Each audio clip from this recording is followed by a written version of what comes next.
dukungan partai politik dan para fungsionarisnya dalam momentum kampanye pemilu 2014. Mulai dari pengerahan massa, orasi politik yang gegap gembita, hingga menulis puisi satir untuk menyindir lawan-lawan politik. Seperti yang dilakukan Wakil Ketua Umum Partai Gerindra Fadlizon yang menulis 3 sajak satir. Puisi ini dianggap menyindir partai politik yang pernah menjadi teman seperjuangan di pemilihan umum sebelumnya.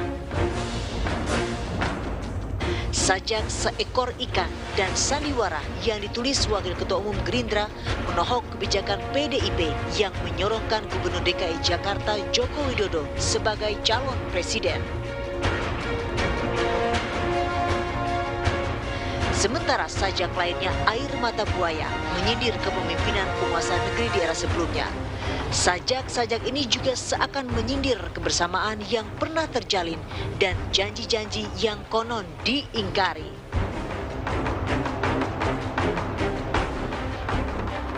Taktik sajak satir menyindir ini bak pisau bermata dua. Kritisi atas kebijakan lawan politik bisa menarik simpati, namun juga bisa kontraproduktif. Citra partai bisa menjadi negatif dengan cara-cara seperti ini. Meski begitu, terkadang perang sindiran yang dikelola dengan santun dan bijak menjadi bunga dalam demokrasi itu sendiri.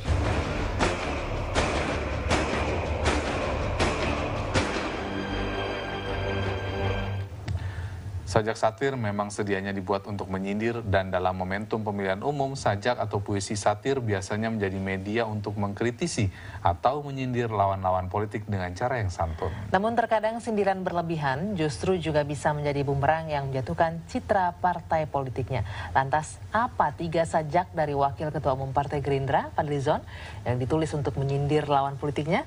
Kita akan berbincang terkait hal tersebut. Sudah hadir bersama kami Wakil Ketua Umum Gerindra, Fadlizon di Wisma Nusantara, dan juga di studio ada Prof. Cipta Lesmana. Selamat sore, Prof. Selamat sore. Bang Fadli, selamat sore. Selamat sore, Mbak. Sebelum kita ngobrol, kayaknya kita pengen dengar dulu nih, Bang Fadli.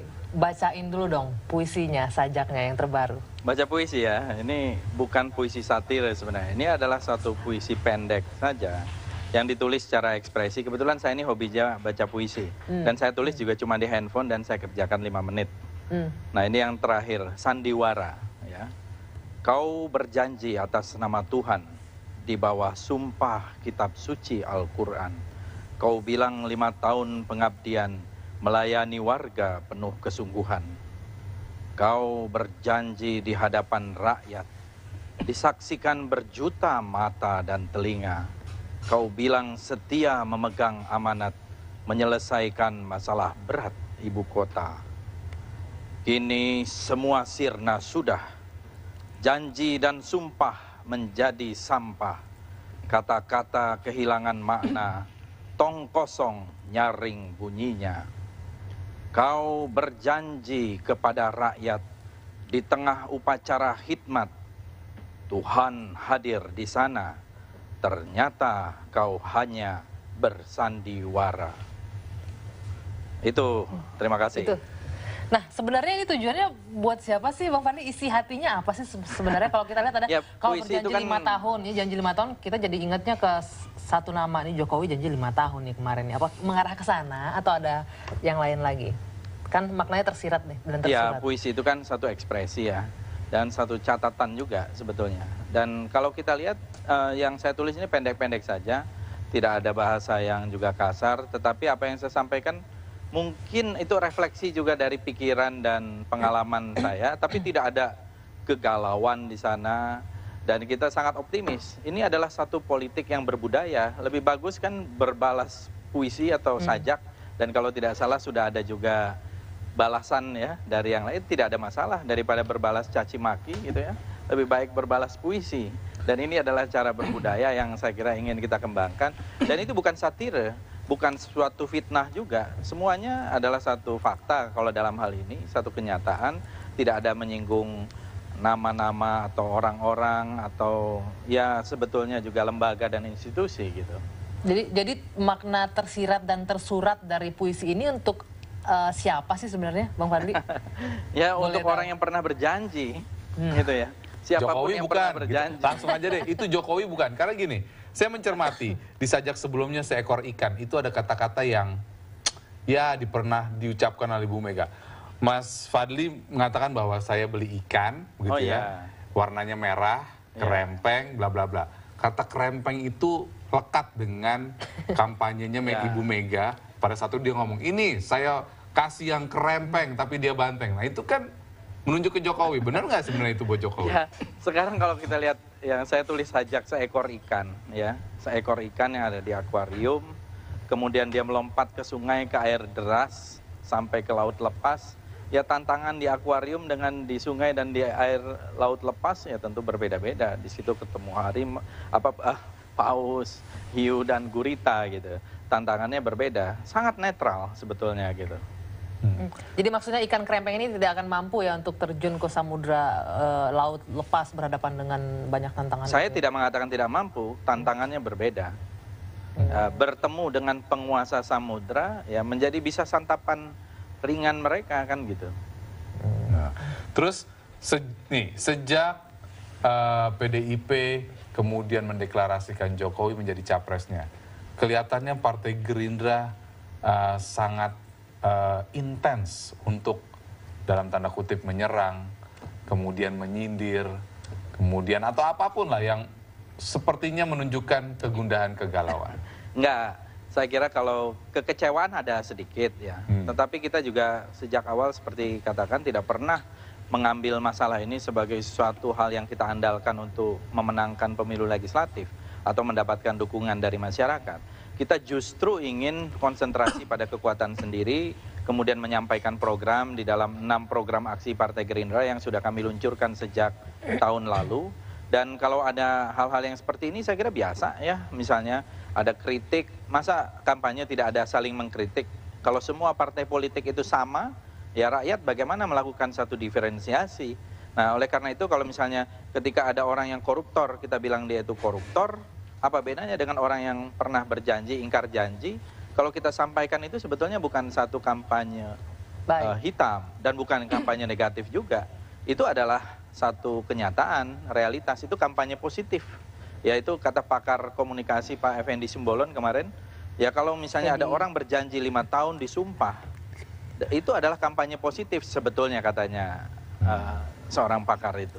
Oke, coba kita tanya Prof. Cipta. Prof. Cipta mungkin punya pandangan lain, apakah memang ini menurutnya kan diklaim kampanye positif, tapi apa sih yang tersirat sebenarnya Prof? Ada kekecewaan, tidak bisa menerima kalau Jokowi dicalonkan, sakit hati atau tidak puas? Gimana? Tadi kalau Anda menangkap puisi-puisi atau sajak yang dipublikasikan ini, apa sih Prof? Apakah bentuk kekecewaan, ungkapan tidak puas? Menurut saya hati? bentuk kekecewaan, ya campur aduk, kecewa, ya sakit hati, kemarahan, gitu kan, gara-gara ya Prabowo menilai Ibu Megawati ini mengkhianati perjanjian batu tulis. Ya.